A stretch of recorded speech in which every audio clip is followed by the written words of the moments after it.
Hey, what's up guys, welcome to the video, and boy do we have a banner to go over, guys. So yes, Final Fantasy 3 is getting a raid on Unite. Actually, I'm being told, at least on my Discord, that actually he is getting a CG animation, so all the times I said no, no, no, no, that's just when I didn't know that if he did or not. Really, there was no indication, but apparently now he's getting a CG animation. Oh, okay, there he is. He's getting a CG animation for you guys. So there you go. Go ahead and get into the reviews. First, Black Mage Arc. Terrible. He has nothing. He has nothing. Most of his filler status effect move for like arena or something. Just not very good for us. Don't actually use him for anything. He's just terrible. Terrible. Now, his S-Teamer is the highest magic in the game, so that's gonna save him from, you know, getting a 0, but he's definitely getting a 1 out of 10. He's just terrible. Terrible. If it wasn't obvious now that 5 to 7 stars are the 4 stars in this new era, then it very much is now. Very much is now. Very much. 1 out of 10. I'm gonna move on. Knight Refia, very strong girl here. Multiple chaining families. AR is okay, not that much, but it's still good for like dark visions maybe. Stardust Ray and also AMOE. Both, you know, you got both halves right there. You got both halves. Stardust Ray and AMOE. They're kind of like a competition with who has the biggest family. So. She's both. That's pretty good. Infinite turns on Brave Shift, very nice. She can also give 100% provoke to an ally. That was pretty interesting to me because there's not really been a unit that can do something like that.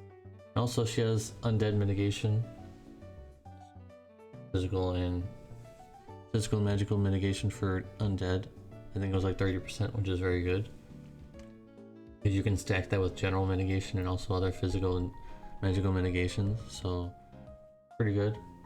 She can increase physical accuracy, which I don't really happen, but I'm assuming there's probably a boss that you're gonna need to increase your physical accuracy because that's kind of a theme in this banner. It's 200% true to wield and 6 times cap on Rave Shift form. She already has the 6 times cap and some true to wield in her. And really, the only con I can think of is that her mods are not nearly as high as other units, but that's fine. Because she's short DPS, really. Like a lot of other units, she's gonna be valued for her strength and doing other things other than doing damage. Just like a lot of other Neovision units in her time. So, 8 out of 10 is a very, very good score by me. I think that's a very fine score. She has a lot of things going on with her. I guess the only other thing that would be a con is that you'd have to use her normal kit, I think, to use Imbues. I don't remember if she had Imbues or not, but I think she might have. You'd have to use her old kit to use that, so you wouldn't just completely ignore her old kit at least when you use that for something like that. So there's that. 8 out of 10 is a very good score. My boy, Dark Knight Luneth, the mascot of the channel, is finally getting his Brave Shift debut. He's coming out of the arena, he's flexing, and he should be, because he has a phenomenal upgrade. Gains chaining in his upgrade, which he did not have before. Now you can be a chainer, finisher, breaker, and buffer, all in one unit. That is insane. Incredible. And he has infinite Brave Shift turns as well, which is phenomenal. 200 times finishing move, 2 uses. It's this Gradius ability, or whatever you want to call it. 300% TDH, which is the most I've ever seen in any units. I've never seen anyone have 300% TDH. And 2 dual 6 times cap in form. Lots of undead killers and passives and buffs, and also randomly he has 150% machine killer in his normal form. So he does have a lot of options, guys. A lot of options.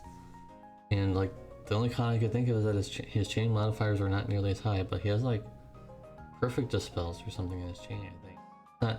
The wiki is not fully edited, I think, for what he does, but he appears that he has some perfect dispels in his kit while he's chaining. So that more than makes up for it. So I mean, what else can you ask for? When your unit can chain, when your unit can be a finisher as well on the fly, can buff the team, and you can also be a breaker. What else can you ask for in one unit? Couldn't really ask for much more than that. 4 roles in one. 4 roles in one unit. That's already game breaking, honestly, in my opinion. Being able to do so much stuff in one unit is just, it's phenomenal. I expect that most people probably, JP players, are probably just going to ignore him. I don't think anyone's going to care about him. But I will. I definitely will. I've got a lot. Believe me, I've got a lot of them. If anyone's new to my channel, welcome, by the way. Welcome to my channel. He's basically the mascot of my channel because I pulled so many of him back then.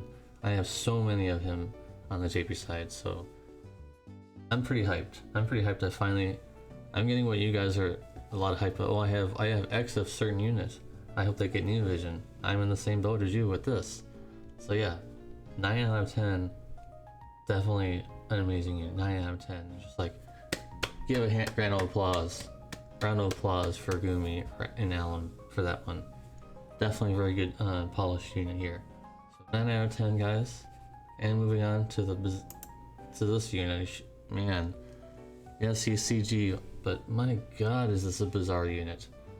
I don't really understand what they were thinking. Like, they brought some druggie off the street and they said, hey, we need you to make the most bizarre unit possible. Got it, boss. Got it. I got it. Done. So let's get into this madness. Infinite turns on Brave Shift, which is nice.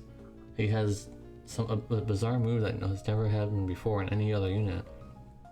He has 50% general mitigation permanently buffed for himself. It lasts, you know, the 9999 turns. It's just, that's so strange. On a cooldown, by the way. On a cooldown, it's not a passive. That'd be even more bizarre. And he increases physical accuracy 50% to all allies, and also his little burst in his normal form does the same thing. He increases accuracy 200% for himself. Like, the only thing I can think of that you would want to like have this for is because there's gonna be a boss that does decrease physical accuracy or something, but then you would just use a mage instead. So like, I don't really understand these buffs. They don't seem that good. But sure, there's gonna be a situation that they're going to manufacture that you're gonna need this kind of a situation where there's gonna be probably magical resistant, but then you need the physical evasion, so you need to pull for this guy. That's what they've been doing recently. They've been doing trials centered around new units. That he has the precaution skill for throwing weapons in his Brave Shift form. Fine. And also he has 80% breaks on demand and a chaining move. It's a chaining move. That's probably one of the highlights for me. He can be a breaker and chainer in the same unit, like the same kit. Like when he's chaining, he's breaking full breaking for 80%. But he does have 85% breaks in his little burst and also decreases physical accuracy. There should be an A there. Sorry about that. Decreases physical accuracy by 50% in his little burst in his Brave Shift form. Pretty good. I think decreasing for the enemy is probably better than increasing your own. But I don't really understand the reason for you would want to increase besides like the boss having evasion. But decreasing will always be useful for like bosses outside of the probably new trial that they're gonna make. 50% is pretty high. 50% is pretty high. 150% true to wield and 6 times cap in normal. And I think he just has the same in the other form too. Elemental resistance passives and also insect and human killers, which is really bizarre in Brave Shift form. Like I was mentioning, he has a bizarre kit. His normal form is just, besides that mitigation cooldown that I mentioned, like there's just nothing there. I wouldn't say it's terrible. I guess I was being a little harsh with the little terrible comment, but it's not really what you would expect. He can't even really be considered a support, really, because most of his skills only involve himself. So how can you support when you're only being selfish? He only has a few buffs and he only has a few things that would actually benefit the team. And a breaker, I guess. I mean, I don't really get it. Don't get what's going on. It's like someone was smoking some doobies and came into the office after they were done, You know, they needed to take a break on those other units that I reviewed, those two other ones that were really great, and they was like, I want to make the most bizarre unit possible, because he has like hybrid attacks and like moves that don't actually chain. It's just, I really don't get it. And what, maybe physical accuracy and decrease of that physical accuracy might be useful in the future. I don't get it. I don't get it. I don't get it. He's the unit that you could say I don't get it, and I don't. So I think that's about it. My review on him is gonna be a tough one because he has some unique things like being able to break and chain and decrease physical accuracy, but like the rest of his kit is just so I can't ignore it. It's like, it's just so bizarre. I think I'm just gonna do 7.5 out of 10 because he's not game breaking. He's not terrible. Of course, he's not terrible, but he's not like, oh my god, he's the must-have. He's the must-have next unit. No, he's not a must-have next unit.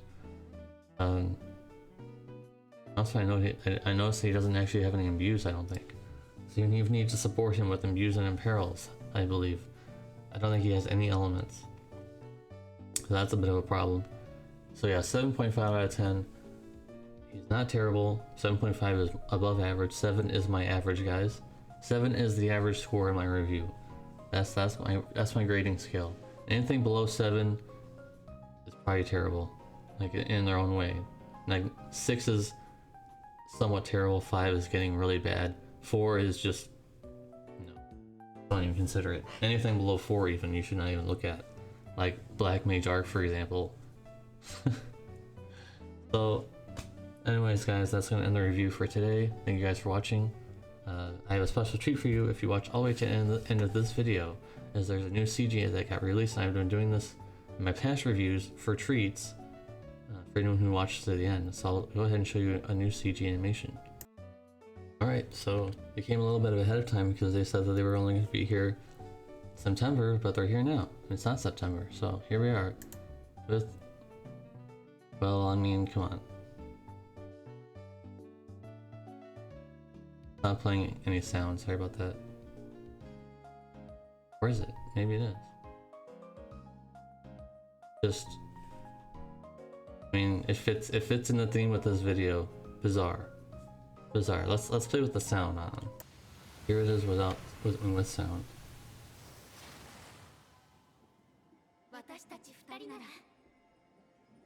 They can just somehow breathe underwater, I guess, right?